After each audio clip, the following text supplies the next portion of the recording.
Wealth Our Way Wednesdays, 12:30 p.m. 15 minutes of finance. What do you do when you're starting from the mud with less than zero? No plan, no role model, no hero. Take to the streets, bring heat like De Niro, or tune in to Wild, the network, the thorough.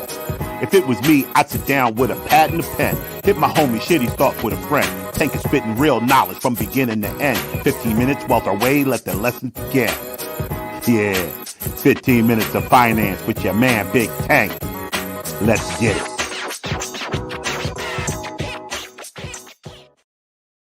Good afternoon, Wealth Our Way Nation. What is going on? It is your main man, Charles Tank Harris, the Chief Visionary Officer and founder of the financial literacy platform, Wealth Our Way, where our motto is, wealth is not only for the wealthy. I welcome you all back to another episode of 15 Minutes of Finance.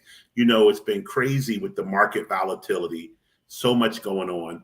People are really questioning what they should be doing with their investment portfolio, with their savings. And although I have covered this topic on a previous 15 Minutes of Finance, it's been over a year, and I think it's a good chance and opportunity to recap what exactly is the difference between savings and investing. So we are here at episode 214.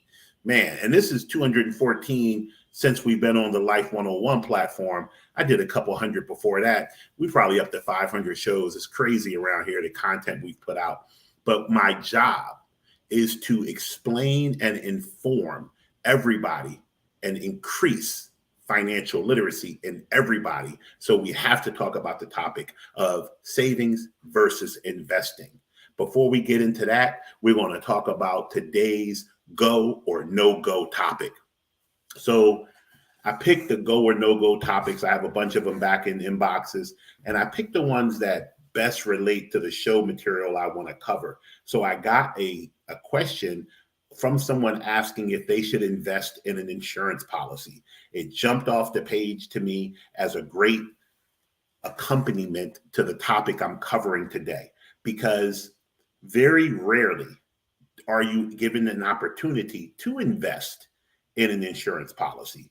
Most people, when they say invest in an insurance policy, what they mean is, should they purchase an insurance policy that allows them to have a savings component?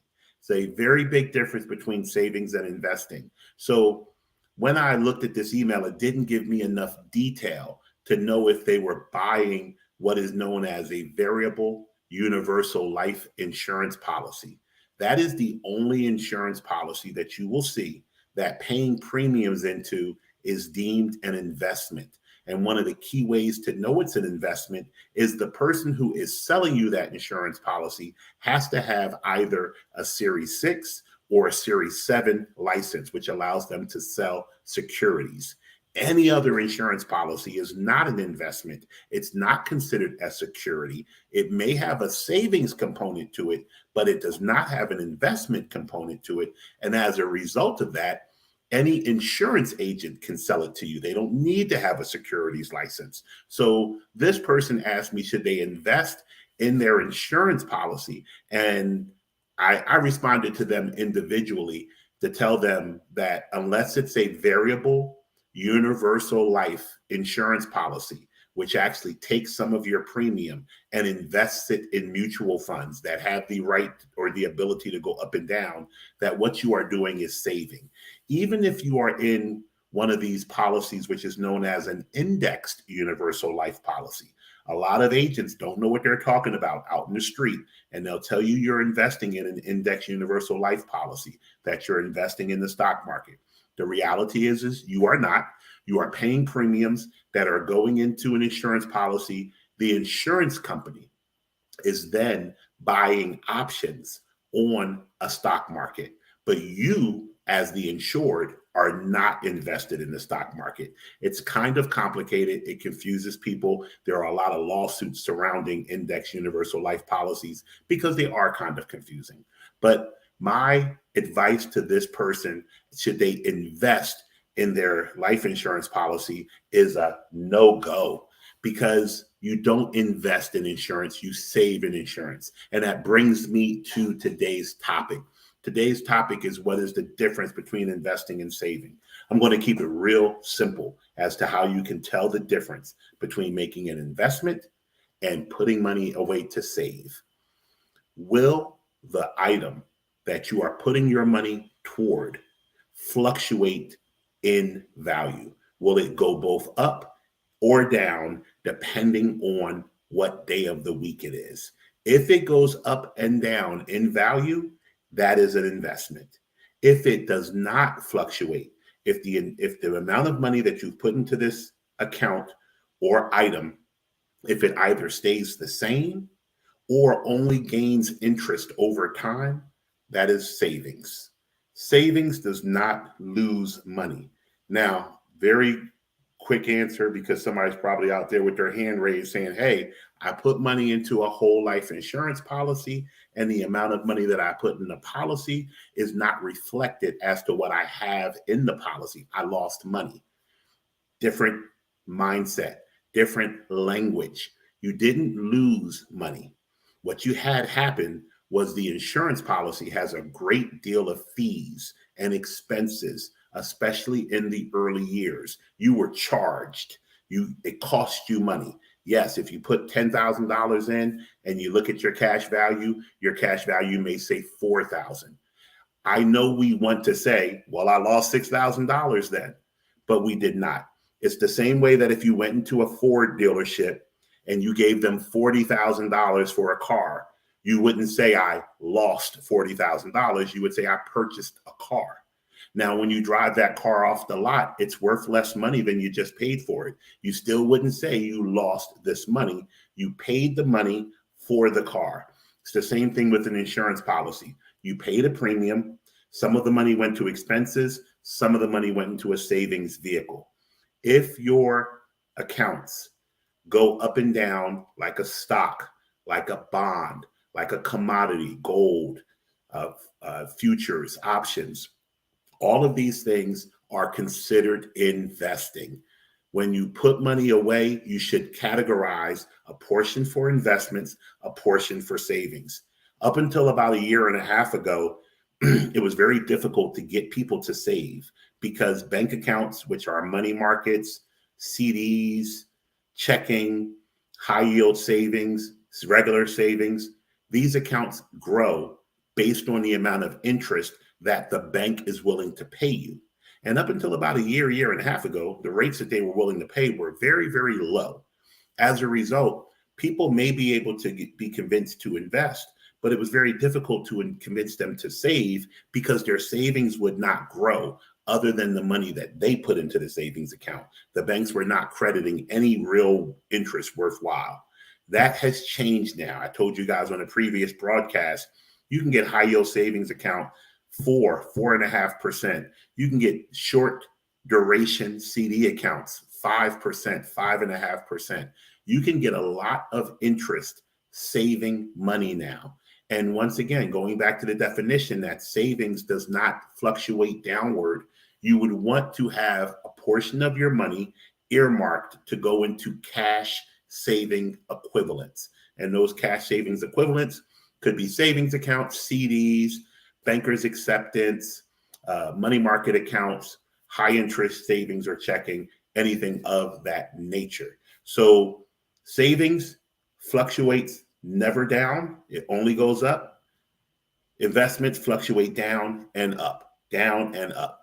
Over time, we hope that our investments always make money. But I was on a Zoom with a client earlier today, and she was giving me a hard time about the investments going down last year.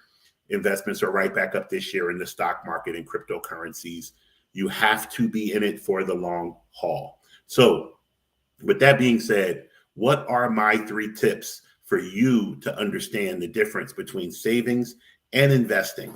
The first thing is you have to learn. Whether you're coming to a program like 15 Minutes of Finance, whether you're going on Investopedia, whether you're reading NerdWallet, whether you have some other financial pundit that you like to follow, whether you're reading a book, learn the language. I used to give one of my clients a hard time because she would tell me my IRA earned 8%. And I told her your IRA didn't earn anything. The IRA is an account. Accounts don't earn money. The investment inside the account earns money. So you have to be very careful as to what you're saying, because when you're speaking to someone else, you want to make sure you're communicating properly. If you're using misnomers for terms, they're not going to understand what you're saying, and you could be putting yourself in financial peril. Step 2, save and invest as your budget allows. I can't stress this enough. I come up with savings plans for people based on what they're telling me they're making and what their expenses are. And then all of a sudden, they lose their job, or they get a raise, or they have another child, and what they put away on their budget for savings and investing now has changed, and we have to adjust.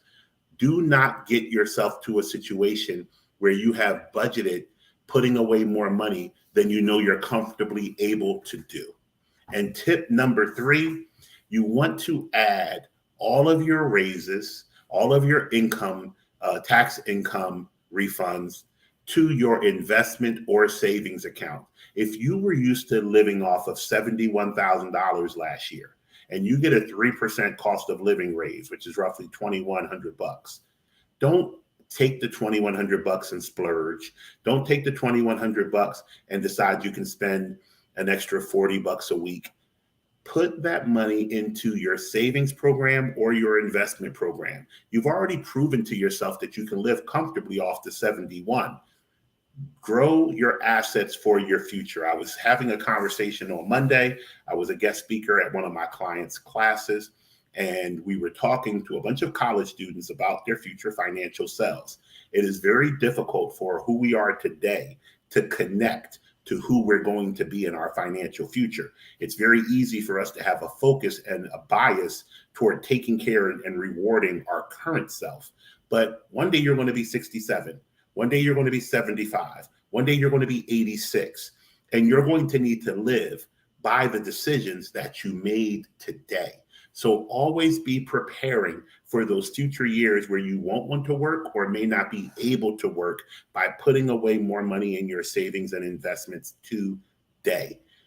Increases in salary, tax refunds, perfect opportunity for you to fund your future retirement and savings needs. With that being said, pleasure speaking to each and every one of you. We'll be back here next Wednesday with 15 Minutes of Finance. And next Wednesday night is the last Wednesday of April. So we will have a financial power hour for you guys. I'm looking forward to it. Can't wait to see you. Have an amazing rest of your week and a great weekend. And until then, remember, wealth is not only for the wealthy. Take care. Thanks for tuning in to the Wild Network. For more great content like this, be sure to subscribe to our YouTube page at Wealth Our Way Network. Also, don't forget to follow us on IG and Facebook. Remember, wealth is not only for the wealthy.